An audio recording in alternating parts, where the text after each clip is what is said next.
काला साया। यूं तो बनारस घाट अपनी खूबसूरती के लिए बहुत प्रचलित है, पर घाट के किनारे कई राज लिए बैठे हैं। ये कहानी शुरू होती है बनारस के घाट के पास बने ममता निवास से, जहां प्रिया लाल जोड़े में ममता के घर उसकी बहू बनकर आती है। आओ आओ बहू, घर को अपने पैरों से पवित्र करो। ममता घर की दहलीज पार कर ही रही होती है कि अचानक एक बहुत गंदी सी बास पूरे घर में फैल जाती है।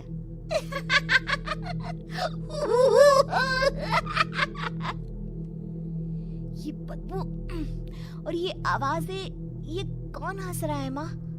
अब ये पड़ोसी ना हमारे थोड़े अलग से है। कहाँ हम शाकाहारी और ये मांस मच्छी खाने वाले। छोड़, तू ध्यान मत दे और गृह प्रवेश कर। और हाँ बहू, अपनी सास की एक बात हमेशा याद रखना, इन पड़ोसियों से तो कभी बात नहीं करेगी। अच्छे लोग नहीं है ये। अपनी सास की ये बात मानेगी ना बेटा?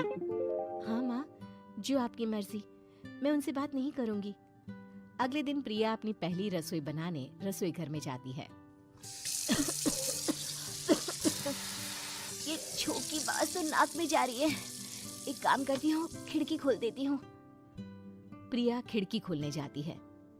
इतने जाले, लगता है इस खिड़की को कभी खोला ही नहीं गया। पर ऐसा क्यों? ओह, नॉन वेज की स्मेल आती होगी ना। 2 मिनट के लिए खोल लेती हूँ, फिर बंद कर दूंगी। प्रिया खिड़की खोलती है। खिड़की खोलते ही उसकी नजर सामने वाले घर की खिड़की पर पड़ती है, जहाँ एक लड़की खड़ी होती है। हाथों में मेहंदी, लाल रंग की साड़ी, बिल्कुल सजी धजी, मानो प्रिया की तरह ही वो भी नई नवेली बहू हो। वो प्रिया को देखकर मुस्कुराती है। हे भगवान, माँ ने तो इनसे बात करने को मना किया था। प्रिया फौरन ही खिड़की बंद कर देती है और तवे पर चढ़े रोटी की ओर देखने लगती है, पर वहाँ रोटी न होकर मछली पड़ी होती है। ये क्या? पहली ही रसोई में इतनी बड़ी गलती। हे भगवान, अब मैं क्या करूं? प्रिया बहुत डर जाती है और फौरन रसोई की सफाई करने और फिर सभी के लिए खाना बनाने लग जाती है। जब वो सबको खाना परोसती है, सब तो ठीक है, मैं बेकार में चिंता कर रही थी। हे भगवान, ऐसे ही बस अपनी कृपा बनाए रखना। रात के वक्त जब सब सो रहे होते हैं, तब प्रिया को पायल की आवाज सुनाई देती है, जिससे उसकी आंख खुल जाती है। ये पायल की आवाज कहाँ से आ रही है? प्रिया उठकर उस आवाज के पीछे छत की सीढ़ियों तक जाती है। तभी उसे बच्चे के रोने की आवाज आती है। प्रिया छत पर जाती है तो क्या देखती है? वही लाल साड़ी वाली लड़की अपनी गोद में एक नवजात बच्चे को घुमा घुमा कर सुला रही है। तभी प्रिया की नजर उसके पेट पर पड़ती है। ओह गॉड, ये तो प्रेग्नेंट भी है। सुनिए, बच्चा सो नहीं रहा है क्या? मैं कुछ मदद करूं? नहीं नहीं, आपके घर वालों को अच्छा नहीं लगेगा, मैं संभाल लूंगी।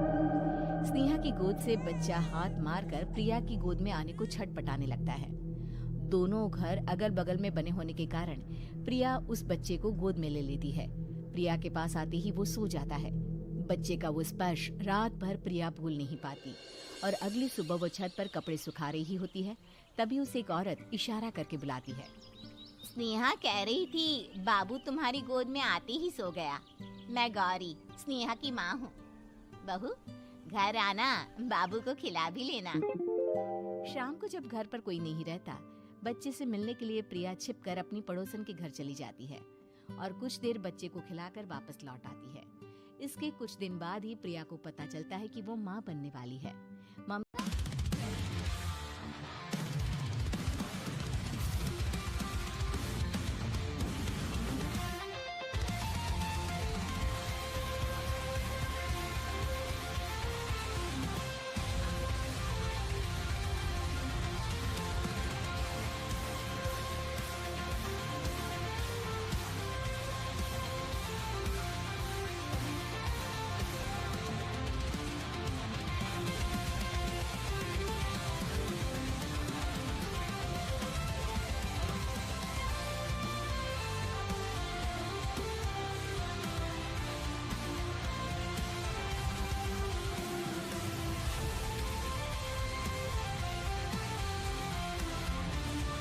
की खुशी का ठिकाना नहीं रहता।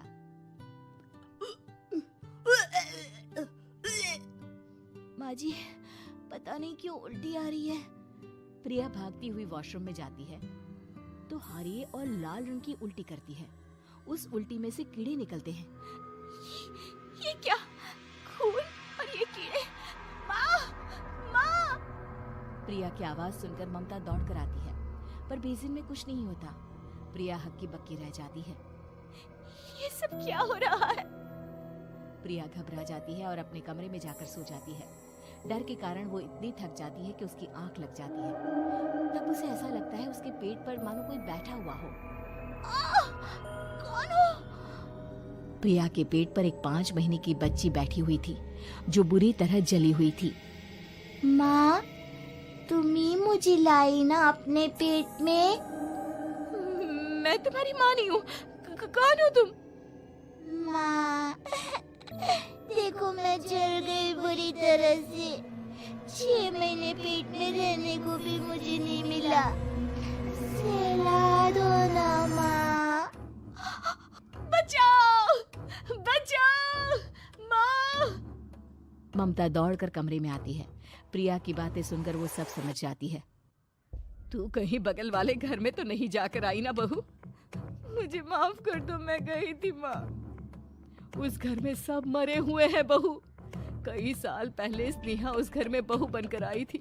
कुछ ही दिन में वो एक बच्चे को जन्म देने वाली थी। पूरा घर बच्चे के आने की खुशी में खोया था कि एक दिन अचानक उस घर में आग लग गई। सब बुरी तरह जलकर मर गए।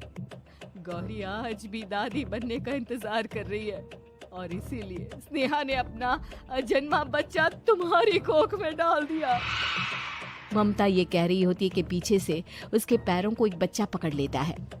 दादी, दादी।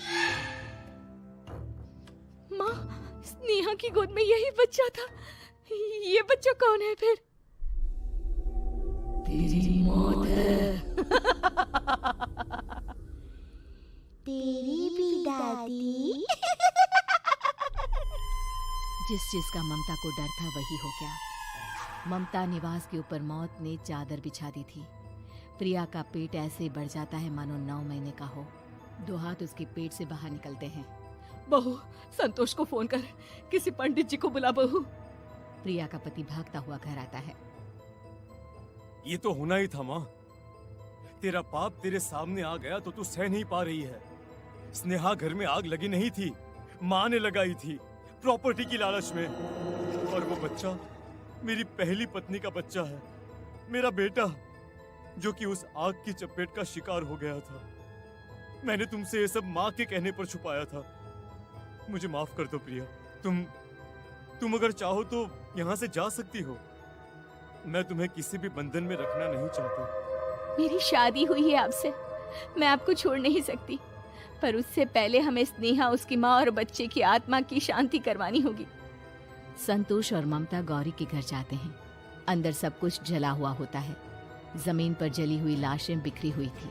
ममता रो रो कर अपनी करने की माफी गौरी से मांगती है। प्रिया स्नेहा के घर वालों का अंतिम संस्कार करवा देती है और ममता निवास फिर से आत्माओं के साए से मुक्त हो जाता है।